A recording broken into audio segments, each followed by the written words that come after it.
ایران نے امریکی حملے کے پیش نظر شہریوں کی حفاظت کے ہنگامی انتظامات شروع کر دیے۔ تہران میں 82 میٹرو اسٹیشنز اور 300 پارکنگ ایریاز کو سرکاری پناہ گاہ میں تبدیل کر دیا گیا۔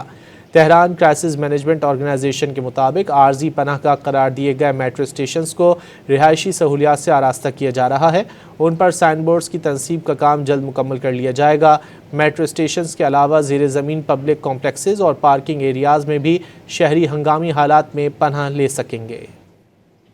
ایران نے امریکی حملے کے پیش نظر شہریوں کی حفاظت کے ہنگامی انتظامات شروع کر دیے۔ تہران میں 82 میٹرو اسٹیشنز اور 300 پارکنگ ایریاز کو سرکاری پناہ گاہ میں تبدیل کر دیا گیا۔ تہران کرائسس مینجمنٹ آرگنائزیشن کے مطابق عارضی پناہ گاہ قرار دیے گئے میٹرو اسٹیشنز کو رہائشی سہولیات سے آراستہ کیا جا رہا ہے۔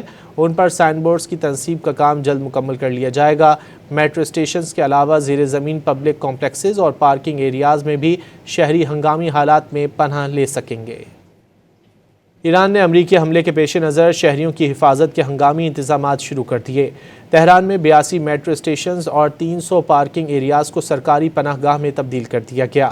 تہران کرائسس مینجمنٹ آرگنائزیشن کے مطابق عارضی پناہ گاہ قرار دیے گئے میٹرو اسٹیشنز کو رہائشی سہولیات سے آراستہ کیا جا رہا ہے۔ ان پر سائن بورڈز کی تنصیب کا کام جلد مکمل کر لیا جائے گا۔